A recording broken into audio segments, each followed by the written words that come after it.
you told them anything so far about like what to expect from, a K-State team that you just beat and really, probably dampen their season a little bit? Have you talked to them in that mindset at all? Not really in that mindset, but I think because we just played them, we know how good they are. We played them with Yoki. A lot of teams haven't.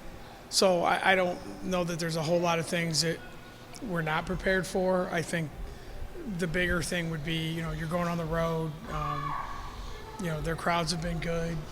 Senior night, all those kinds of things that every team talks about. But I think because of how hard the game was here and how competitive it was, and you just look at their season and all the great things they've accomplished. I don't think we have to go into too many details. I think they have a pretty good idea what they're getting into. Do you expect this game to be just as entertaining? I know after that last time you raved about what a great game it was. No, it was a great game. It was one of the best games I've ever been a part of. It's one of the best games that I've watched either as a fan or coach at Hilton. I hope it is. It means we're in the game. I don't think there'll be as many points scored as there was, but I think it's a situation where our team really, again, because we just played them, there's a familiarity there of at least we know what we're getting into. They're such a good defensive team, and they do so many good things offensively to get Yoki the ball, and they spread you out, and their other kids, I think Serena Sundell is one of the most underrated players, not just in our league, but in the country for what she does for their team. So there's a reason they're 23-5 and one of the best teams in the country. So the last road game should be a major challenge, and it's going to be. So Audie just won, swept the Big 12 awards this week. Was there a moment this season where you kind of thought like, hey, this could happen? I don't know if I thought that could happen. I really felt like the more she went along, in a year where there's a lot of good freshmen in our league, I knew she'd probably get a couple of those. But the idea of being the best player in our league, I don't care how old you are, in a given week is an impressive accomplishment. I mean, there's 14 teams, and there's a lot of good players in this league. So the idea that, she did it, and a freshman doing it, it just doesn't happen very often. There's just too many good players. So it's a great honor, and I think it'll be one that will not be replicated very often.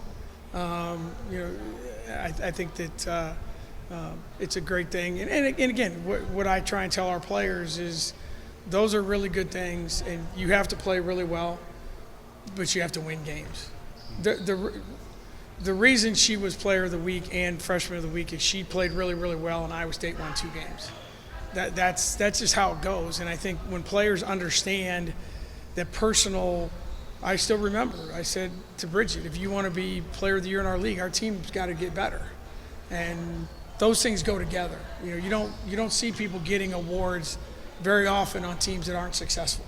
So when players can put that in their mind and say, hey, and they should have goals of having, awards, but they need to understand that it comes from a team concept, and especially for Audie, because, and I said this, I think on the radio show the other day, Audie doesn't get the ball out of bounds and dribble it up the court. At least, hopefully not too many times. But, I mean, almost every basket she makes, a teammate throws her the ball. So it's kind of one of those things that goes together, and that's what makes it probably more cool than anything. Is the season she's having kind of like the start of her cementing her legacy here at Iowa State? Legacy's a big word for a freshman. I get where you're going. But I said it to her, and I think I said it to you guys, is, being the all-time leading freshman scorer at Iowa State's a big deal. Because if you look at that list that she's on top of, those are Hall of Famers. Those are some of the greatest players, people who had a legacy that they still talk about.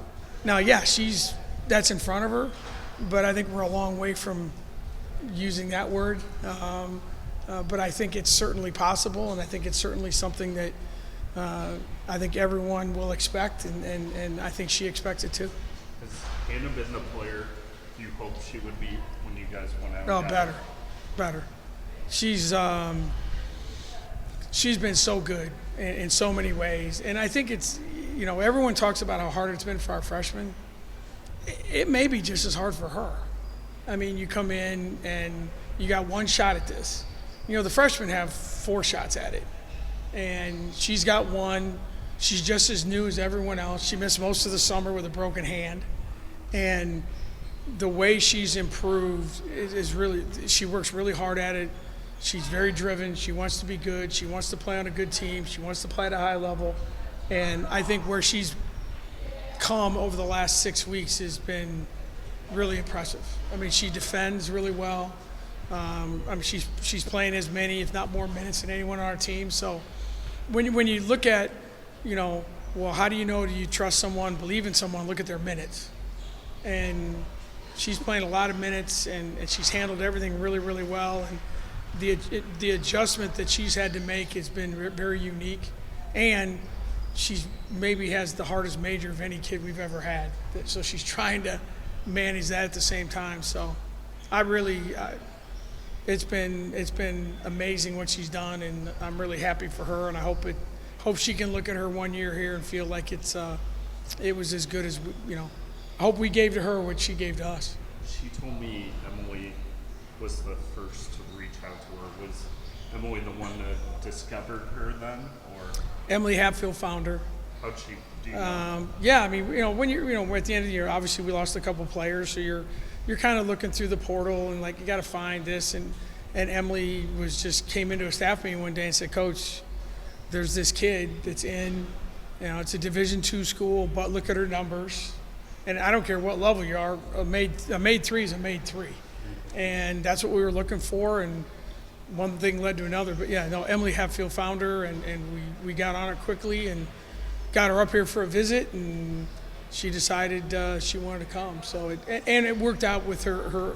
The basketball part worked, and her academic part, that my staff, especially Coach Steyer, did an amazing job of articulating to Hannah what her academic track would have to be in her 5th year, and those two things came together. But no, yeah, it was Emily Hatfield that found her. Did you pull up videos or anything to watch her to make sure, like, this isn't like a Moneyball situation? Yeah. No Scott Hatterbergs, and because we don't take walks here. She gets on base. Yeah, she gets on base. We looked at a lot of video. We looked at, the things that we looked at a lot was they had an exhibition game at Notre Dame. She put, I think, 17 on Notre Dame. How do you find that type of video? That's where Rob, my video guy, he can find anything. So, but yeah, you just find it, and then obviously you look at the stats, and yeah, they're against different teams, but it's still an open 3 is an open 3, and her coach at Truman State is a great guy, and this was kind of their plan all along. She was going to graduate and go 1 year, and I've known him for a long time. He actually has Audie's teammate on his team, high school teammate. So we saw him a lot in the summer, and he just said, hey, she's going to be ready, and so between you piecemeal everything together, and that's the thing about the portal, it's speed dating. You recruit a high school kid, you get to know everyone, but you don't know how they're going to play. When you're in the portal, it's got to go really, really fast. You get as much information as you can, and because most of those kids are moving this process pretty quickly, so we were very lucky. She told me you guys were the only Power 5 school to even reach out to her. Mm-hmm. The type of season that she's had. Those other schools regret not reaching out. You know what I would say?